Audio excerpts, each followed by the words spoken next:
देवाधिदेव 1008 महावीर भगवान की जय। संत शिरोमणि आचार्य गुरुवर श्री विद्यासागर जी मुनि महाराज की जय। परम पूज्य 108 मुनिवर श्री प्रज्ञा सागर जी महाराज की जय। द्वादशांगिनी वाणी माता की जय। अहिंसामय विश्व धर्म की जय। नमः श्री वर्धमानाय निर्धूत कलीलात्मने सालोकानां त्रिलोकानां यद विद्या दर्पणाय ते। बोलिए आचार्य समंतभद्र स्वामी जी की जय। आज हम आपको 126 नंबर का श्लोक पढ़ाएंगे जिसमें कषाय संलेखना का वर्णन किया गया है। देखें श्लोक को ध्यान से। शोकं भयमवसादं क्लेदं कालुष्यमरतिमपि हित्वा सत्त्वोत्साहमुदीर्य च मनः प्रसाद्यं श्रुतिरमृतैः। देखें, शोकम भय मौषादम क्लेदम कालुष्यमरतिमपि हित्वा सत्त्वोत्साहमुदीर्य च मनः प्रसाद्यं श्रुतिरमृतैः। शोकम शोक, भय, अवसादम विषाद, क्लेदम राग, कालुष्यम कलुषता, अरतिम अपि अरति को भी, हित्वा छोड़ करके, त्याग करके, च और सत्वोत्साहम अपने बल और उत्साह को। सत्वोत्साह मीन्स अपने बल और उत्साह को उदीर प्रकट करके, अमृतई अमृतमयी शास्त्रों के, श्रुतई मीन्स शास्त्रों के द्वारा, मनः प्रसाद्यम मन को प्रसन्न करें। फिर से देखें, शोक, भय, विषाद, राग, कलुषता, अरति को भी छोड़ करके, हित्वा मीन्स छोड़ करके, और अपने बल और उत्साह को प्रकट करके अमृतमयी शास्त्रों के द्वारा मन को प्रसन्न करें। फिर से देखो, संलेखनाधारी श्रावक शोक, भय, विषाद, राग, द्वेष, कलुषता आदि भावों का त्याग करके अपने बल और उत्साह को प्रकट करके सांसारिक संतापों को दूर करने वाले अमृतमयी शास्त्रों के द्वारा अपने मन को प्रसन्न करे। आ गया समझ में कषाय संलेखना के बारे में। अब इसके बाद कह रहे हैं काय संलेखना। काय संलेखना का भी वर्णन दो श्लोक में किया गया है, 127 और 128 दोनों पढ़ेंगे साथ में।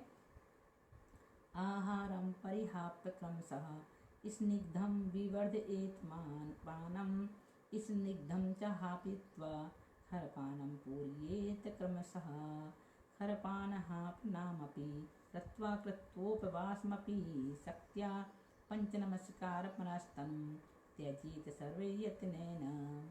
देखो अलग अलग से। आहारम परिहाप क्रमशः स्निग्धम विवर्धयेत् पानम स्निग्धम च हापयित्वा खरपानं पूरयेत् क्रमशः खरपानहापनामपि कृत्वा कृत्वोपवासमपि शक्त्या पंचनमस्कार मनास्तनुं त्यजेत सर्वयत्नेन। अलग अलग पढ़ने से आपको शुद्धोच्चारण करना आ जाएगा, इसलिए हम एक एक शब्दों को अलग अलग बता देते हैं। क्या कह रहा है यहाँ पर, संलेखनाधारी जो श्रावक होता है उसका क्रमशः, क्रमशः मीन्स क्रम से, आहारम परिहाप आहार को छोड़कर, क्रमशः आहार को छोड़कर, स्निग्धम स्निग्ध मीन्स दूध आदि जो स्निग्ध पदार्थ हैं, विवर्ध एत बढ़ावे अर्थात भोजन में लेवे, है ना। क्या कह रहा है, आहार को छोड़कर क्रम से क्या लें, स्निग्ध पदार्थ मीन्स आदि को लेवे, फिर उसके बाद भोजन में ले, च मीन्स और, हापित्वा स्निग्धम दूध आदि को हापित्वा छोड़कर। पहले तो उन्होंने क्या किया, आहार को छुड़ाया, फिर अब क्या को छुड़वा रहे हैं, दूध को, हापित्वा दूध को छोड़कर क्रमशः क्रम से खरपानम छाछ गरम जल आदि को पूरयेत पीवे। आ गया समझ में। पहले आहार का त्याग किया, फिर दूध का त्याग किया, फिर छाछ और गरम जल उसको लेने के लिए कहा गया। अब पश्चात खरपानम अपि, छाछ और गर्म पानी आदि को भी त्याग कर कृत्वा करके शक्त्या अपने शक्ति के अनुसार उपवासम कृत्वा उपवास को करके सर्व प्रयत्न सर्व प्रकार के प्रयत्न से पंच नमस्कार मनः सन पंच नमस्कार मंत्र को मन से पढ़ते हुए तनु शरीर को त्यजेत छोड़े। पहले क्या करना है, आहार को छोड़ना, फिर धीरे धीरे दूध लिया तो दूध को भी छोड़ना, फिर छाछ और गर्म जल लिया, फिर उसके बाद उसको भी छोड़ के अपने शक्ति के अनुसार उपवास को धारण करके शरीर से ममत्व हटाकर उस शरीर को भी छोड़ देना। क्या कहलाता है, काय संलेखना। कषाय संलेखना हो गई और काय संलेखना भी पढ़ लिए। इस प्रकार से संलेखना धारण करने वाले छपक के लिए इन बातों का ध्यान रखना परम आवश्यक है। इसके साथ ही संलेखना के अतिचार कौन कौन से हैं, देखें हम संलेखना के अतिचार को कौन से हैं। जीवित मरणा संशय भय मित्र स्मृति निदान मानः संलेखनातिचारा पंच जिनेन्द्र ही समादिष्ठा। फिर से जीवित मरणा संशय भय मित्र स्मृति निदान मानः संलेखनातिचारा पंच जिनेन्द्र ही समादिष्ठा। देखो, जिनेन्द्र देव के द्वारा संलेखनातिचारा, संलेखना के अतिचार पांच समादिष्टा कहे गए हैं। जिनेन्द्र देव के द्वारा संलेखना के 5 अतिचार कहे गए हैं। जीवित असंशय जीवने की अभिलाषा, मरना संशय मरने की अभिलाषा, भय मित्र स्मृति भय मित्र आदि की स्मृति तथा निदान नामाना निदान नामक। कौन कौन से 5 अतिचार हैं? जिनेन्द्र देव के द्वारा संलेखना के 5 अतिचार कहे गए हैं। पहला है जीने की अभिलाषा, मरने की अभिलाषा, भय मित्र आदि की स्मृति और निदान नामाना निदान नामक। निदान भी नहीं करना चाहिए, है ना। फिर से देखें एक बार, संलेखना धारण करने करके जीने की इच्छा करना। अब संलेखना धारण कर लिए, शरीर अच्छा चल रहा है, मरने की इच्छा नहीं हो रही है, अब ऐसा लगता है और जी लेते, क्यों ले लिया संलेखना, तो ऐसा विचार भी मन में नहीं आना चाहिए। ये भी अतिचार है संलेखना का। तीव्र वेदना के प्रसंग आने पर शीघ्र मरने की इच्छा करना। अब संलेखना ले लिए और मरण हो नहीं पा रहा है, तो मन में विचार करते कि जल्दी से मरण हो जाए, प्राण जल्दी से छूट जाए। ये भी नहीं करना चाहिए, ये भी अतिचार है। परलोक आदि का भय करना, कबाल अवस्था में साथ खेलने वाले मित्रादिकों का स्मरण करना तथा आगामी भव में स्वर्ग आदि के ईश्वर को प्राप्त करने की इच्छा करना। ये 5 अतिचार संलेखना के किसने कहे हैं? जिनेन्द्र देव ने कहे हैं। याद हो गए?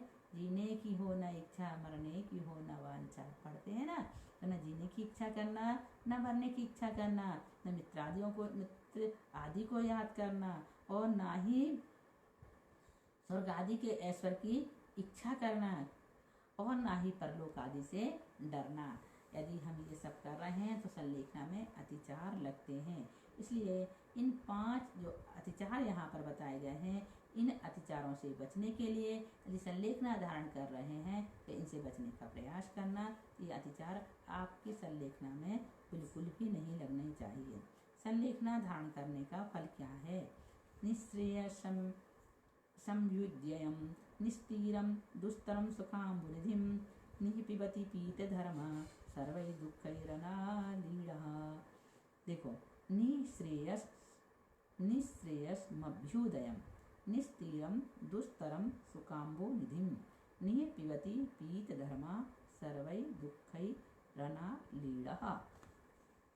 पीतधर्मः, धर्म रूपी अमृत का पान करने वाला निरतिचार संलेखनाधारी जीव सर्वै दुःखै सभी प्रकार के दुखों से अनालीढ़ रहित होता हुआ, निस्तीरम अपार दुस्तरम दुर्लभ अभ्युदयम उत्कृष्ट उदय वाले निश्रेयस मोक्ष स्वरूप सुकाम्भो निधिम सुख के समुद्र का निपिबती पान करना है, अनुभव करता है।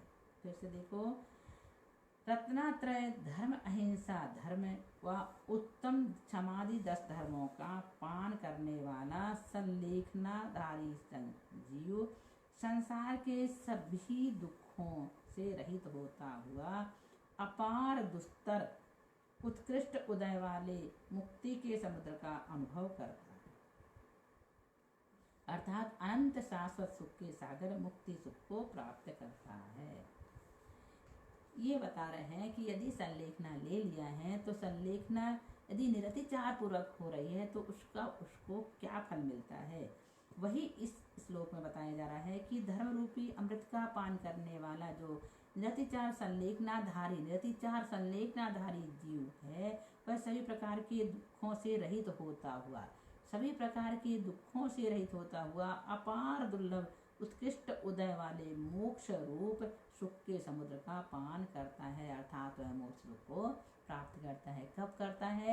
जब वह निरतिचार पूर्वक संलेखना को धारण करता है। कौन? संलेखनाधारी श्रावक जब निरतिचार पूर्वक संलेखना को धारण करता है तब वह उत्तम सुख अर्थात मोक्ष सुख को प्राप्त करता है। इस प्रकार से यह 130 नंबर का श्लोक भी यहाँ पर पूर्ण हुआ।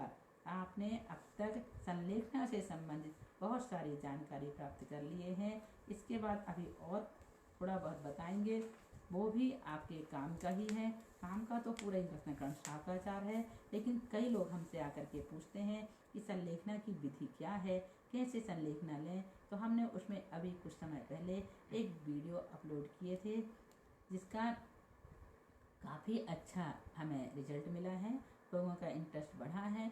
आप देखना, उस वीडियो का नाम है संलेखना संबोधन, उसको भी देख लेना। और अभी हमने जो आपको श्लोक बताए हैं उन श्लोकों के जो अर्थ आपको समझाए या सुनाए हैं उनको भी आप पढ़ें, सुने, समझें और जब कभी ऐसे चांस आपको मिले किसी की संलेखना करवाने के तो इसी के अनुसार ही करवाएं।